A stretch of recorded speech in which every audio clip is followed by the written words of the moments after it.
Breaking news, John Boehner, Speaker of the House, only for another month, though, announced surprisingly that he is stepping down not only from that position, but he is walking away from Washington, D.C. altogether after a storied career. Now this leaves up who's going to take his place, who's going to win this battle within the Republican Party, which is being torn by different ideologies. Most of them, there's a lot of common ground, but the ideologies are so strong and so passionate on all sides that the party is in disarray. And I think this exemplifies that. This underscores just the kind of challenge that's facing them. On one hand, you have social conservatives meeting today at the Values Voters Summit. And this is how they reacted to the announcement that John Boehner was stepping down. We had Ted Cruz and Marco Rubio address the crowd.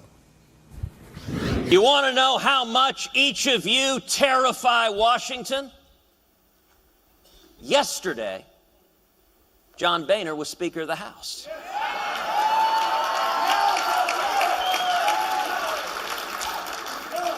Y'all come to town and somehow that changes.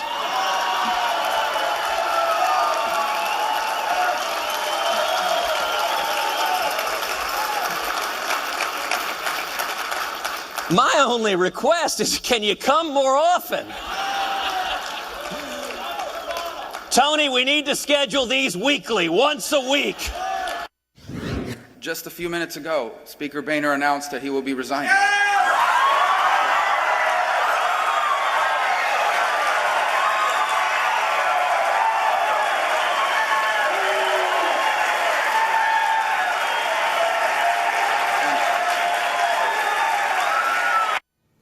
That is what you call jubilation. Those are your core Republican voters who I guess the one word that probably sums it up, Phil, betrayed by John Boehner, by others that they've elected over and over again, that promised them over and over again to fight. I think it's not about necessarily winning these fights. I think people can do the math, people understand the numbers, but the idea is that you never put up a fight. You never challenge President Obama. You never challenge his agenda. You've got the Iranian deal that's going through. You've got this budget deal that's going through. You've got the immigration deal that's going through. You've got a lot of things going on that actually have emboldened this president to become more just more tenured, if you will, to the nation. And it's not just these core voters, but to the nation.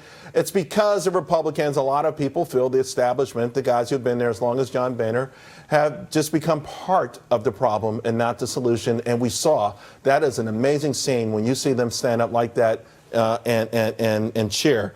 Want to ask a staunch Democrat how they feel about all the news, and we've got a good one. Leslie Marshall, Radio Talk Show superstar, is on the line with us. Leslie, what's your feelings about this news? Well, they say the devil you know is better than the devil you don't, Charles.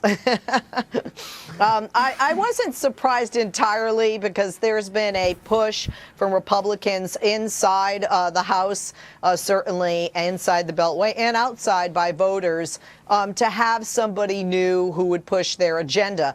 The problem is, quite frankly, when you say there's no pushback on Obama, what were those numerous legislative votes on repealing and replacing Obamacare about while John Boehner was Speaker? I think if you look at just the numbers, Charles, Boehner, quite frankly, is more in line with the majority of the Republican mindset. Now, how many of those Republicans are voters? Obviously, we're going to see in November 2016. Well, Leslie, the fact that you're defending John Boehner probably underscores why we're watching these scenes of him walking away from the one of the most coveted jobs on Capitol Hill. But we do have some major issues coming up, and a lot of his the dissent against John Boehner, a lot of them thinking that this Planned Parenthood situation, which the videos have been horrific. I don't know anyone who would try to defend the videos, and certainly the notion of what's behind those videos, that this is the moment in time that they draw a line in the sand, and it's not necessarily about the votes per se, but the message that we're going to stand up on principle for something that should matter to all Americans. Do you think this should be the top, or do you think maybe the next person that takes this position, Speaker of the House, will go through with this and sort of draw that line in the sand? You know, Charles, it really depends if they want to repeat history and if they want to commit political suicide. And I say that because although the majority of Americans classify themselves via the polls as pro-life, the majority of those pro-lifers also don't want to take away the choice and the legal abortion practice. I think most people, whether they're pro-choice... Wait, Charles, take away wait. people's rights? We're Yes, talking about correct. federal money going to an organization that they've talked about cutting up baby parts with a glass of Chardonnay on the side. I mean, give me a break, Leslie. This is not about taking away abortion rights per se. This is about us funding an organization that's lost its way, that's corrupt, and to be quite frank with you, some of its members are sickening. Charles, if you'd let me finish, that would have been wrapped up in a pretty bow. Here's what I'm saying. The American people have, especially with sound bites, I think the perception that Planned Parenthood is the only federally funded clinic in the United States that performs abortions. That is not correct. Also, as you heard the Senate Majority Leader, Mitch McConnell, say yesterday, this would be for a one-year period. This would not be permanent. And in addition to that, when you look at the breakdown in numbers, abortion services at Planned Parenthood specifically are less than 3% of the services provided. And we also know that federal funds are not paying for that 3 or less percent of those services. So do we want to possibly have a government shutdown? Do we want to take that time, taxpayer money, and hurt not just federal employees, but businesses in and around Washington and Virginia, Maryland, inside and around that beltway over something for 1 year that federal funds do not go toward? That Leslie, is less than 3% of the practices of that one clinic. Because first and foremost, you know, it's interesting that this is all happening while the Pope is visiting, and we are reminded of the sanctity of life. And you know, if there's anything that anyone would stand up for, to me, this would be it.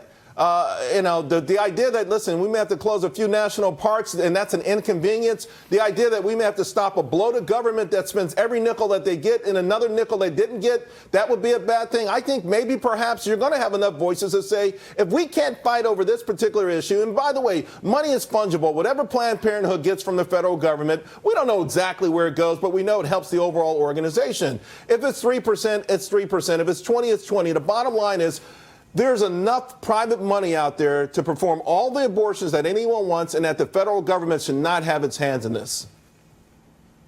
Well, Charles, one of the things, again, and I've always said, I think we go at this from a wrong direction. If people want to prevent abortion, whether at Planned Parenthood or anywhere else, prevent the pregnancy. Funding abortion. And quite frankly, education, no, prevent the pregnancy. Without a pregnancy, there's no need or desire or choice, quite frankly, for an abortion. But to defund Planned Parenthood does not prevent abortion. To defund Planned Parenthood does not prevent fetal tissue from being researched at any other clinic. And to defund Planned Parenthood, I don't think we'd be talking about if it weren't an election year, a year from money November. From defunding it, and the other stuff you talked about, a lot of that, hey, listen, liberals stopped making it cool to have babies out of wedlock, maybe we wouldn't have these problems either, you know, but that's a different story, yeah. I got to let you go, Leslie. You're giving us a lot of power, Charles. We made it cool. We made it cool. All right, we've got to, hey, thanks a lot, Leslie. Cool. Okay.